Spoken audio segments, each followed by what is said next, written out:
Hello dear students, welcome to IFS.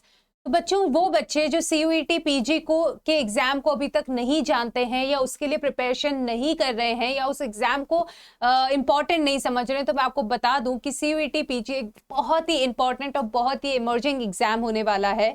Okay, और मैं आज आपके साथ यही लेके आई हूँ that 5 reasons that you should appear for CUET PG and it is my personal recommendation also कि देखो बच्चों, एग्जाम देने से कभी कोई नहीं पछताता है, उससे आपका डेवलपमेंट ही होता है और डेफिनेटली आपको एग्जाम्स देने चाहिए। ओके, तो क्या 5 रीजंस हैं? सबसे पहला ये है कि it is 1 exam and 43 universities, 43 opportunities. मतलब आपको सिर्फ एक सीयूईटी पीजी का एग्जाम देना है और उस जैसे अगर आप वो एग्जाम क्वालिफाई कर लेते हो विद गुड मार्क्स, 43 यूनिवर्सिटीज के गेट आपके लिए खुल जाते हैं। So you don't have to further research भाई कौन सी यूनिवर्सिटी में मुझे जाना चाहिए, क्या करना चाहिए। तो देखो, आपको वो 43 यूनिवर्सिटीज के लिए आप एलिजिबल हो जाते हो, फिर आपको चूज करना है कि आपकी प्रेफरेबल यूनिवर्सिटी कौन सी है। दूसरी बात कि it is equal opportunity to each student. क्या हुआ कि मान लो बीएससी के अंदर या आप जब अपना बैचलर्स कर रहे हैं उस टाइम पे मान लो कोई भी रीजन की वजह से अगर आप अच्छा स्कोर नहीं कर पाए, तो फिर क्या होता है कि वो स्कोर अच्छा नहीं है, तो आप पोस्ट ग्रेजुएशन में जब कॉलेज में, पहले की बात कर रही हूँ, इस एग्जाम से पहले के टाइम की, तो उस केस में क्या हुआ कि अगर आपका बैचलर में एक प्रॉपर स्कोर नहीं बना है, बहुत अच्छा स्कोर नहीं बना है, तो आप एक बहुत अच्छी यूनिवर्सिटी में एनरोलमेंट के लिए नहीं सोच सकते। बट अब आपके पास ये एडवांटेज है कि मान लो किसी रीजन से अगर आपके पास अच्छा स्कोर नहीं बना है, फिर भी आपके पास एक ऑप्शन है कि आप इस सीयूईटी पीजी का एग्जाम दे दीजिए, वहां पे बहुत अच्छा स्कोर कर दीजिए and then you are eligible to go into that particular university in which you wish to go. Okay, तो वो वाला जो प्रॉब्लम है वो भी यहाँ पे इरेडिकेट हो जाता है। तीसरा कि and to the subjective biasness. इसका मतलब ये कि अगर मान लो आपका पर्टिकुलर एक सब्जेक्ट बहुत ज्यादा स्ट्रांग है लेकिन एग्रीगेट आपके पास क्या हुआ कि वीक हो गया, तो अगर आप एक अच्छी यूनिवर्सिटी के अंदर पहले अप्लाई नहीं कर पा रहे थे, but because of this CUET PG आपको पता है कि कौन सी यूनिवर्सिटी में कौन से फील्ड में मुझे आगे अपना पोस्ट ग्रेजुएशन करना है, तो उससे आपका ये जो सब्जेक्टिव बायसनेस है कि जो पार्ट मुझे नहीं पसंद है उसको मैं ना पढूं, जो मुझे पसंद है उसमें मैं आगे बढ़ूं। फॉर एग्जाम्पल, अगर माइक्रोबायोलॉजी बहुत पसंद है तो आप अपना पोस्ट ग्रेजुएशन माइक्रोबायोलॉजी में कर सकते हैं, राइट। तो वो सब्जेक्टिव बायसनेस यहाँ पे खत्म हो जाता है। चौथा कि it is equal opportunity to all universities also.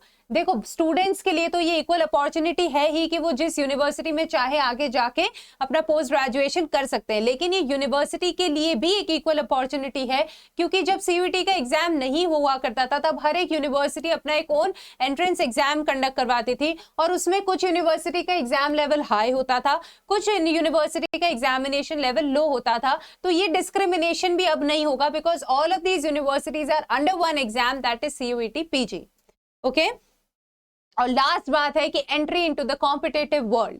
Obviously बच्चों, कॉम्पिटिटिव वर्ल्ड के अंदर आपको एंट्री मिल जाती है, आप अभी से एग्जामिनेशन से, आप अभी से कॉम्पिटिटिव एग्जाम की तैयारी शुरू कर लेते हो, उस हिसाब से खुद को प्रिपेयर कर लेते हो। अगर आप सीयूईटी पीजी के लिए अगर प्रिपेयर करेंगे तो ऑब्वियसली आप अपने आप को एक कॉम्पिटिटिव एग्जाम के लिए प्रिपेयर कर रहे हैं, और उसके आगे भी आप जब वेदर आपका पोस्ट ग्रेजुएशन हो जाता है तब आप या अगर सिविल सर्विस में जाते हैं तब भी आपको क्या करना है, कॉम्पिटिटिव एग्जाम देना है। अगर आप पीएचडी के लिए जाते हैं तो भी आपको जेआरएफ के लिए, सीएसआर नेट के लिए आपको कॉम्पिटिटिव एग्जाम देना है।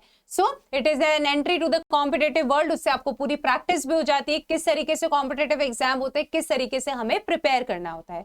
ओके गाइस, सो अगर आपने ये प्रिपरेशन नहीं करी है, अभी भी एक बहुत हाई टाइम है कि आप कर सकते हो, और ज्यादा लेट हो जाओगे तो वो आपके लिए और ज्यादा मुश्किल हो जाएगा। Okay, and these are our courses through which you can secure your rank, है ना। आप हमारे अंडर पढ़ सकते हैं, हमारी टीम के साथ मिलके पढ़ सकते हो और हमारे गाइडेंस के अंदर पढ़ सकते हो, एंड डेफिनेटली आप एक बहुत अच्छा रैंक भी स्कोर कर सकते हो इन दैट एग्जाम। तो आप देख सकते हैं हमारे live course, recorded course, combo course, सब कुछ 30th मई से जो हमारा बैच है उसमें शुरू हो चुका है। उसके अलावा 1000 प्रैक्टिस प्लस पीवाईक्यू वाला जो हमारा कोर्स है वो आपके 13th जून से शुरू हो रहा है, जिसमें we will be providing you the previous year question papers, most probable question, 1000 practice question, उसके साथ साथ उसके solution, short concept, expert strategy, सब कुछ आपको मिलने वाला है। और प्राइसेस भी आपके सामने मेंशन्ड है, लेक्चर सीरीज, टेस्ट सीरीज, इन सारे की। तो अगर आप इनमें से किसी में भी इनरोल होना चाहते हैं, do visit our official website which is ifsonline.com, and if you have any query, please write it down in the comment section, and for further such informating and updating videos, do subscribe to our YouTube channel. Thank you so much and have a great day.